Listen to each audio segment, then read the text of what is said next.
मैं डॉक्टर संजू गर्ग, सहायक आचार्य संस्कृत, राजकीय महाविद्यालय बहरोड, अपने वीडियो में आपका हार्दिक स्वागत करती हूँ। मित्रों, जैसा कि मेरे पूर्व वीडियो में मैंने आप लोगों को बताया विदुर नीति के विषय में, आज हम BA पार्ट 3 के सिलेबस में इंक्लूड विदुर नीति के 34वें अध्याय में वर्णित पद्यों की व्याख्या यहाँ पर करेंगे। 1 से 5 तक पद्यों की व्याख्या आज हम अपने इस वीडियो में करेंगे।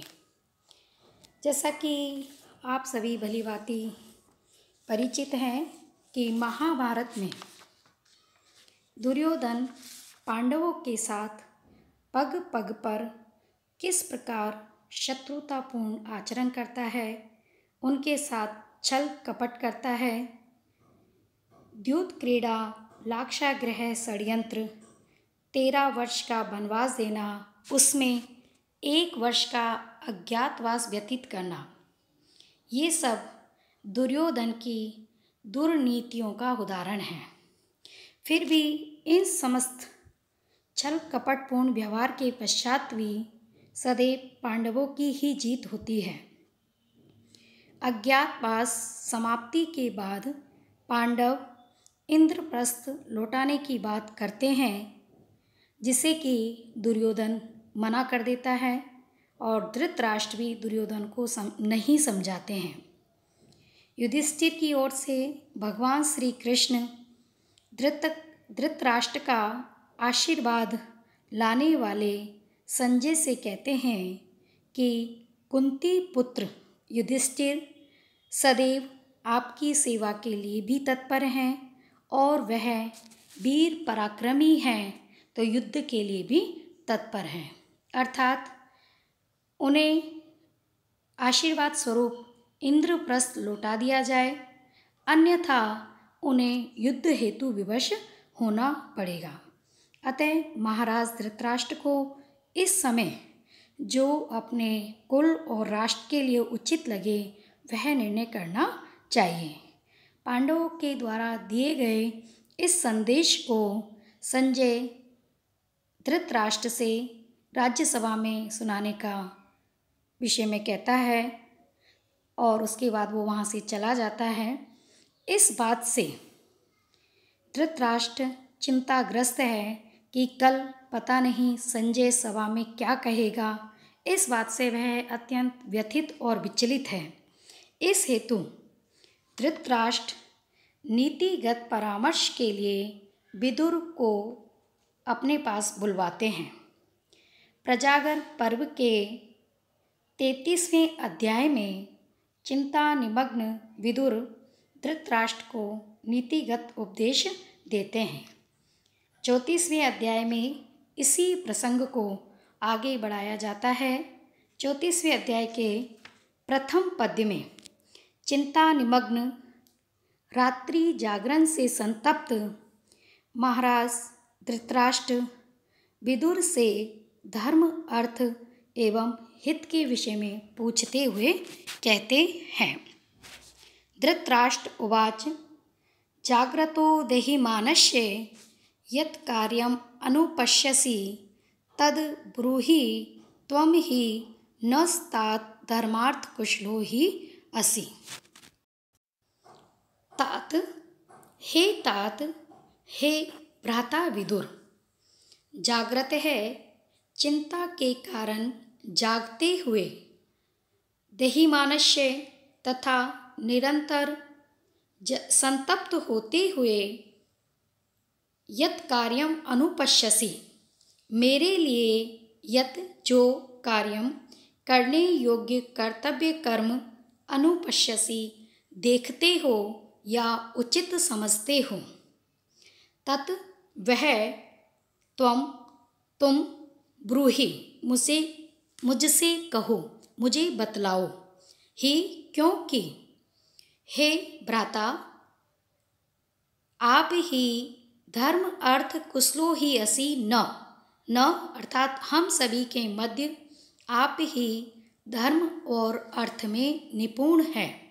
अर्थात धृतराष्ट्र का कहने का भाव है कि इस समय मैं चिंतित हूँ, उद्विग्न हूँ, व्याकुल हूँ। इस बात से मैं व्यथित हूँ कि कल संजय सभा के मध्य क्या संदेश देने वाला है और इसलिए क्या करने योग्य कार्य है क्या नहीं, ये मुझे समझ में नहीं आ पा रहा है।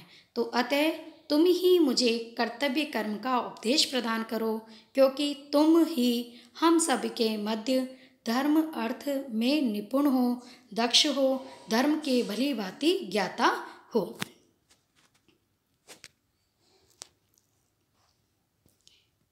त्वं मां यथावत् विदुर प्रसादी प्रज्ञापूर्वं सर्वम् अजातशत्रोः यत् मन्यसे पथ्यम् अदीनसत्त्वं श्रेयस्करं ब्रूहि तत् वै कुरु न। हे अदीन सत्व अर्थात उदार हृदय वाले विदुर, हे उदार हृदय वाले विदुर, त्वं माम यथावत प्रसादी, तुम मुझको यथोचित रूप से उपदेश प्रदान करो, क्योंकि यत जिसको तुम अजात शत्रु हो अर्थात जिसका कोई शत्रु नहीं है, अर्थात युधिष्ठिर के लिए पथ्यम हितकारी मानते हो और जिसे तुम कुरु नाम कौरवों के लिए पथ्यम कल्याणकारी श्रेयस्करम हितकारी मन्यसे समझते हो, प्रज्ञापूर्वम बुद्धिपूर्वक विचार करके भली भांति सोच समझकर तत् उस कर्म का में ब्रूहि मुझे उपदेश प्रदान करो, वह कार्य मुझे बतलाओ। अर्थात हे उदारचित विदुर, यहाँ जो भी युधिष्ठिर के लिए हितकारी हो और कुरुओं के लिए तुम कल्याणकारी समझते हो, उस कर्तव्य कर्म का तुम मुझे उपदेश प्रदान करो। अर्थात जिससे पांडवों का भी अहित ना हो, कौरवों का भी अहित ना हो और हमारे कुरु वंश का उत्तरोत्तर कल्याण हो, ऐसा मार्ग तुम मुझे बतलाओ, ऐसा कार्य जो मेरे द्वारा करने योग्य हो उसका तुम मुझे नीतिगत उपदेश प्रदान करो। पापाशंकी पापम एव अनुपश्यन् पृच्छामि त्वां व्याकुलेन आत्मना अहम कवे तत्मे ब्रूहि सर्वं यथावत् मनीषितं सर्वं अजात शत्रु।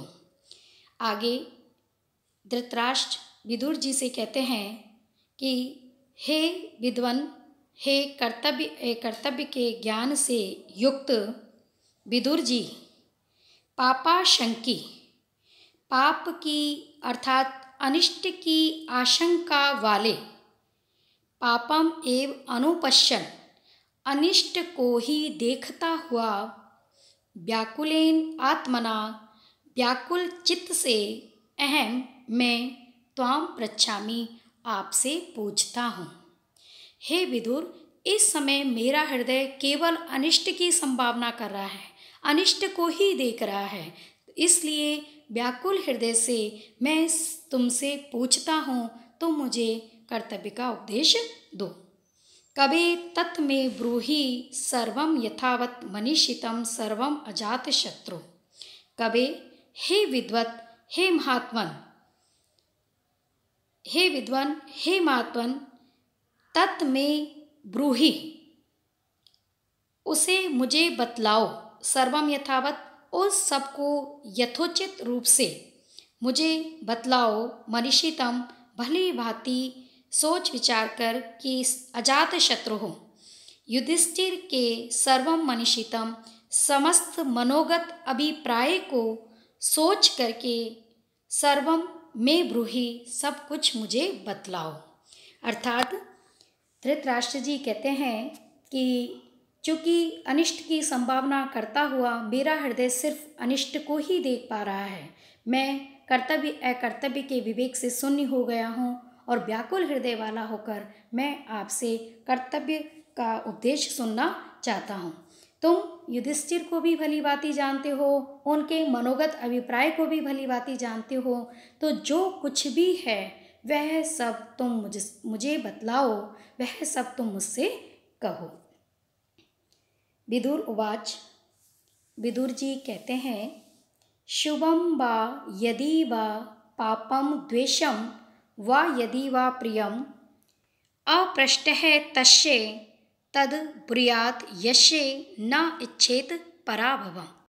विदुर जी कहते हैं कि मनुष्य जिसका कल्याण चाहता है उसके बिना पूछे ही उसे कर्तव्य अकर्तव्य का उपदेश प्रदान करे। इस पद्य में उसी प्रसंग में विदुर जी कहते हैं,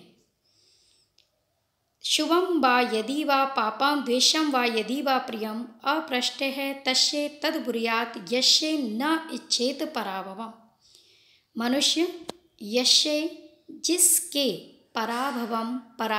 पराभव की पराजय की न इच्छेत कामना नहीं करता है, अर्थात जिसके कल्याण की इच्छा रखता है, तत् उसे तस्य उसके अपृष्टे बिना पूछे ही शुभम वा यदि वा पापम शुभकारी हो मंगलकारी हो वा पापम अथवा अमंगलकारी हो, द्वेषम वा यदि वा प्रियम द्वेषपूर्ण हो अथवा प्रिय हो, अर्थात हितकारी अहितकारी अप्रिय अथवा प्रिय, तत्ब्रूयात् वह सब कुछ बतला दे। अर्थात कहने का भाव यह है कि मनुष्य यदि किसी के पराजय की कामना नहीं चाहता है, उसका हित चाहता है, तो वह उसके बिना पूछे ही उसे, चाहे वह मंगलकारी हो चाहे अमंगलकारी हो, चाहे अप्रिय हो अथवा प्रिय, सब कुछ यथोचित रूप से बता दिया जाना चाहिए। आगे, तस्माद् वक्ष्यामि ते राजन् हितं यतस्यात् कुरुन् प्रति वचः श्रेयस्करं धर्म्यं ब्रुवतस्तत्निबोध मे। इसलिए तस्मात् इसलिए राजन हे राजन, यत जो बात कुरुन कौरवों के प्रति लिए हितम हितकारी शात होगी, वही बात ते मैं आपसे बक्ष्यामी कहूँगा। विदुर जी कहते हैं कि जो कुछ कुरु वंश के लिए कल्याणकारी होगा, कुरु वंश के हित में होगा, वही मैं आपसे कहूँगा। अतः श्रेयस्करम कल्याणकारी, धर्म्यम और धर्मानुकूल वचः मेरे वचनों को ब्रुवते कहे जाते हुए मैं मुझसे तत् उन वचनों को निबोध आप सुनिए। अर्थात विदुर जी ये कहना चाहते हैं कि चूँकि मैं आपके कुरु वंश का पूर्णतया हित व कल्याण चाहता हूँ, और चूँकि मैं अपने राष्ट्र की उन्नति में सहायक होना चाहता हूँ, और एक मंत्री होने के नाते मेरा प्रमुख दायित्व भी है कि मैं राजा को उचित परामर्श प्रदान करूँ। तो इसलिए हे राजन, आज मैं आपसे जो कुछ भी कहूँगा निसंदेह वह कुरु वंश के हित में ही होगा। अतः आज मेरे द्वारा कहे जाते हुए कल्याणकारी और धर्मानुकूल उन वचनों को आप ध्यानपूर्वक सुनिए, और सुनने के बाद उन वचनों पर आप विचार कीजिए, चिंतन कीजिए, और तद अनुरूप यदि आप कार्य करेंगे तो निसंदेह वह हमारे राष्ट्र के हित में होगा, हमारे प्रजा के कल्याण में होगा। उसमें ही कौरवों और पांडवों दोनों का ही कल्याण निहित है, साथ ही हमारे देश का, हमारे राष्ट्र का, हमारे कुल का कल्याण है। तो इसलिए हे राजन, मेरे द्वारा कहे जाते हुए धर्मानुकूल कल्याणकारी वचनों को आप ध्यानपूर्वक सुनिए। आज के वीडियो में इतना ही। आगे के पद्यों की व्याख्या हम अपने आगे के वीडियो में करेंगे। धन्यवाद।